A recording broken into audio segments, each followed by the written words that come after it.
छात्रों, अब हम आपका परिचय शालिनी नामक छंद से करा रहे हैं। शालिनी यह भी इंद्रवज्रा, उपेंद्रवज्रा और उपजात की तरह 11 अक्षरों का ही छंद है। इसका तात्पर्य ये हुआ कि शालिनी के चारों चरणों में प्रत्येक चरण में 11 अक्षर होते हैं।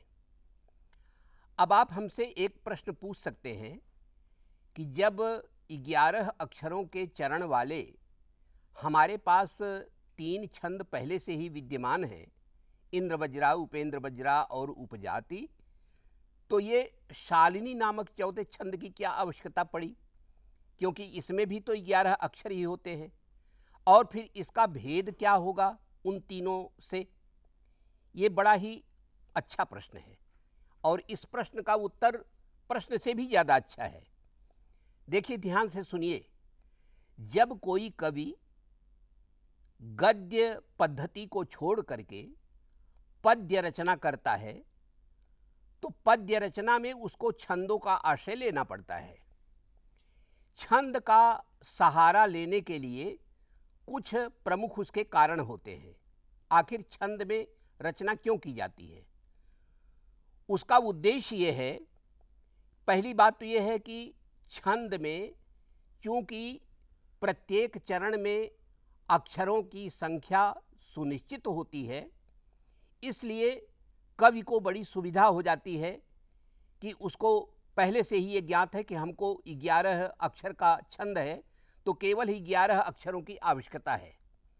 तो उसके मन में एक आत्मविश्वास का भाव बना रहता है कि जो कविता वो लिखने जा रहा है उसकी पूरी सामर्थ्य उसके पास है। दूसरा उद्देश्य ये है कि प्रत्येक छंद का लक्षण हमारे जो छंद शास्त्री आचार्य हैं उन्होंने पहले से ही निश्चित कर दिया है। इसलिए किसी भी कवि को छंद के लक्षण के बारे में नहीं सोचना पड़ता है कि जो छंद हम लिखने जा रहे हैं इसकी डेफिनेशन क्या होगी, क्योंकि डेफिनेशन, उसका लक्षण तो पहले से ही तय है। केवल कवि को उस परिभाषा के अनुसार शब्दों को, अक्षरों को एकत्र करके, अभिप्रायों को एक ढंग से सजा करके बस अपनी भावना को आगे बढ़ाना है ताकि उसकी कविता या उसके काव्य में आने वाला अभिप्राय वो धीरे धीरे आगे बढ़े। एक सुविधा ये भी कवि को प्राप्त होती है कि छंदों का लक्षण उसे स्वयं नहीं बनाना है बल्कि पहले से ही बना बनाया मिला हुआ है। ये लगभग ऐसा ही होता है कि जैसे कोई अच्छा अध्यापक अपने विद्यार्थी को चित्र रचना में पहले ही पेंसिल से उसकी रेखा बना दे और बच्चे को केवल उसमें रंग भरना रहे। अब तीसरा एक प्रश्न ये है कि 11 अक्षर का जो चरण है, उस चरण में जब कोई कवि लघु और गुरु अक्षरों का क्रम बदलता है तो उसके बदलने से संगीत की लय लहरी जो है बदल जाती है। इस बात को ऐसे समझें आप कि जैसे 11 अक्षर है किसी काव्य का लक्षण, तो 11 अक्षर में जगण, तगण, जगण की भी व्यवस्था हो सकती है, तगण, तगण, जगण की भी व्यवस्था हो सकती है और जगण, तगण, जगण की भी व्यवस्था हो सकती है। तो किसी भी प्रकार से उसको परिवर्तित किया जा सकता है, लेकिन प्रत्येक परिवर्तन निरर्थक नहीं होना चाहिए, प्रत्येक परिवर्तन सार्थक होना चाहिए। और जब हम परिवर्तन करें तो हम ये देखें कि उस परिवर्तन से क्या लाभ होने जा रहा है। होता यह है कि अक्षरों का जो लघु और गुरु का क्रम है उसके परिवर्तन करते ही कविता में जो है एक मेलोडी, एक लय और एक तरंग पैदा हो जाती है, एक संगीत का गुण उत्पन्न हो जाता है। और इसीलिए जो है एक ही लंबाई के छंद में कई प्रकार के छंदों का आविष्कार हो जाता है। अब आपने समझ लिया ना कि इंद्रवज्रा, उपेंद्रवज्रा और उपजात के रहते हुए भी शालिनी नामक छंद का आविष्कार क्यों किया गया? इसलिए किया गया कि शालिनी नामक छंद में जो गणों का क्रम है, लघु गुरु का जो विधान है, वह पिछले छंदों से बिल्कुल अलग है। और आप ये अनुभव करेंगे कि शालिनी में जो ये रखा गया है क्रम, उससे जो है संगीतात्मकता पैदा हो जाती है। अब ये संगीतात्मकता मैं प्रयत्न करूंगा कि आप उसको अनुभव करें। जैसे देखिए, हमारे यहाँ एक राम रक्षा स्तोत्र है, बड़ा प्रसिद्ध स्तोत्र है।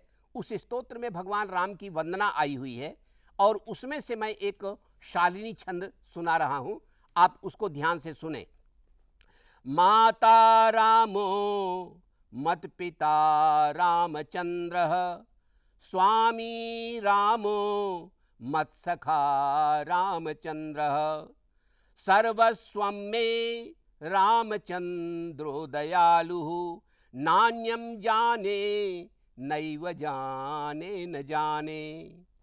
माता रामो मत पिता रामचंद्र, स्वामी रामो मत सखा रामचंद्र, सर्वस्वं मे रामचंद्रो दयालु, नान्यम जाने नैव जाने न जाने। इस छंद में आप देखें कि माता रामो, स्वामी रामो, सर्वस्वं मे, नान्यम जाने, इन चार चार अक्षरों के बाद सांस अपने आप थोड़ी देर के लिए रुक जाती है, विश्रांत हो जाती है, वहां पर रुकने का मन कहता है और इसके बाद आगे फिर प्रवाह चलता है। और चौथे अक्षर पर रुकने से एक सांगीतिक गुण इस कविता में पैदा हो जाता है, जो कि इंद्रवज्रा और उपेंद्र वज्रा इत्यादि में देखने को नहीं मिला था। तो ये जो शालिनी छंद में संगीत का गुण विद्यमान है, वो और कहीं किसी छंद में नहीं है, पिछले वाले छंद में नहीं है, जो इसी कुल खानदान के हैं। अब मैं आपको शालिनी छंद का लक्षण बताता हूं। उसका लक्षण क्या है?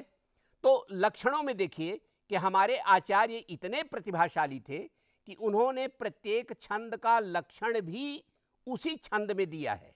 जैसे शालिनी का जो स्वरूप है, उसी स्वरूप में उसका लक्षण भी प्रस्तुत किया गया है। जैसे आचार्य कहता है, मत्तौ गौ चेच्छालिनी वेदलोकैः। भाव क्या हुआ? भाव ये है कि मत्तौ गौ यानी मगण, तगण, तगण और दो गुरु, इनको मिलाकर के शालिनी छंद का निर्माण होता है। ये बात बिल्कुल स्पष्ट है। आप देखें कि माता रामो, माता रामो, इसमें माता रा, इसमें मगण है, और आगे के जो अक्षर हैं मो, मत, पी, ताराम, इन दोनों में क्या है? तगण है, और चंद्र में दो गुरु आए हुए हैं। इसी तरह से आप हर एक चरण में व्यवस्था कर सकते हैं, परीक्षा कर सकते हैं। तो ये छंद पर ये लक्षण जो है बिल्कुल सही उतरता है। मगण, तगण, तगण और दो गुरु अक्षर, इनको मिलाकर के शालिनी छंद बनता है। एक नई चीज इस छंद में आपको देखने को मिली, वो क्या? वेदलोकैः। अब ये आपके मन में बड़ा एक कौतुक होगा कि ये वेदलोकैः क्यों कहा। देखिए, वेद माने आप जानते हैं, वेद हमारा धर्म ग्रंथ है, और वेद चार होते हैं, ऋग्वेद, यजुर्वेद, सामवेद, अथर्ववेद। और लोक, लोक कहते हैं पृथ्वी के ऊपर विद्यमान जो लोक हैं, ये लोक जो है 7 होते हैं। भूलोक, भुवः लोक, स्वः लोक, महः लोक, जनलोक, तपः लोक और सत्यलोक, ये 7 लोक होते हैं।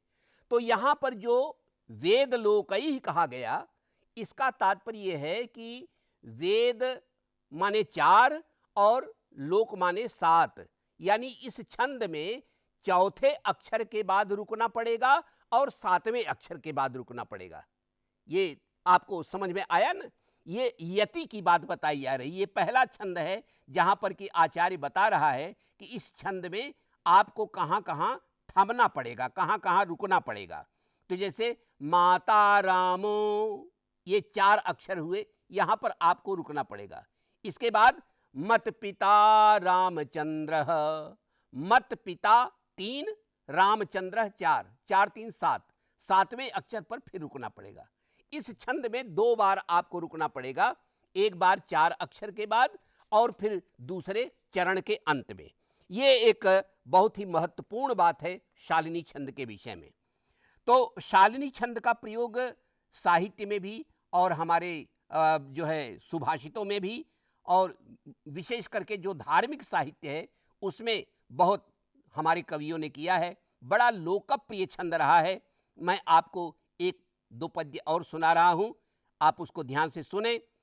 तो ये शैत्यम दाहकत्वं च बहनौ, तो ये शैत्यम दाहकत्वं च बहनौ, तापो भानौ शीत भानौ प्रसादः, पुष्पे गंधो दुग्ध मध्ये च सर्पिः, पुष्पे गंधो दुग्ध मध्ये च सर्पिः, यत्तच्छंभो त्वं ततस्त्वां प्रपद्ये। हे भगवान शंकर, ये सूर्य में जो गर्मी है, जो अग्नि में दाहकता है, और जो चंद्रमा में शीतलता है, पुष्प में फूलों में जो गंध है, और दूध में जो छिपा हुआ है घृत, ये सब आप ही हैं। आपके अतिरिक्त और कोई नहीं है। बस यही मान करके मैं आपकी वंदना करता हूं। मेरे बच्चों, अंत में आपको मैं एक बहुत ही ललित कविता, ईसा पूर्व 4वीं शताब्दी के जो प्राचीनतम हमारे कवि हैं महाकवि भास, उनकी एक रचना सुनाता हूं। कोई ऐसा संस्कृत का पढ़ा लिखा व्यक्ति नहीं होगा जिसको ये कविता न याद हो, क्योंकि संपूर्ण जीवन का दर्शन इसमें निहित है। इसमें मनुष्य की जिंदगी को जंगल के साथ तुलना की गई है, और ये बताया गया है कि जैसे जंगल में पुराने पेड़ अपने आप नष्ट होते रहते हैं, नए पेड़ पैदा होते रहते हैं, ऐसे ही मनुष्य का जीवन नया और पुराना बनता रहता है। कह कम शक्तो रक्षितुं मृत्यु काले, रज्जुच्छेदे के घटम धारयन्ति, एवं लोकस्तुल्य धर्मा बनानाम, काले काले छिद्यते रुह्यते च। कह कम शक्तो रक्षितुं मृत्यु काले, रज्जुच्छेदे के घटम धारयन्ति, एवं लोकस्तुल्य धर्मा बनानाम, काले काले छिद्यते रुह्यते च। ये कविता जीवन का दर्शन बताती है। कह कम शक्तो रक्षितुं मृत्यु काले, मृत्यु का अवसर आ जाने पर भला कौन किसको बचा पाता है। रज्जुच्छेदे के घटम धारयन्ति, और जिस गागर से लगी हुई रस्सी टूट गई उसको भला कुएं में गिरने से कौन बचाता है। बस इसी प्रकार ये संसार, ये दुनिया भी तुल्य धर्मा बनानाम, जंगलों के समान है, जो कि समय समय पर अपना कटता पिटता रहता है, नष्ट होता रहता है, और नए नए पेड़ जिसमें पैदा होते रहते हैं। तो हमारा जीवन बच्चों इसी प्रकार का है। सैकड़ों बार पहले भी हम पैदा हुए हैं, सैकड़ों बार बाद में भी हम पैदा होंगे। ये जीवन का जो आवागमन का चक्र है, यही सत्य है, और हमें इसमें पूर्ण विश्वास रखना चाहिए।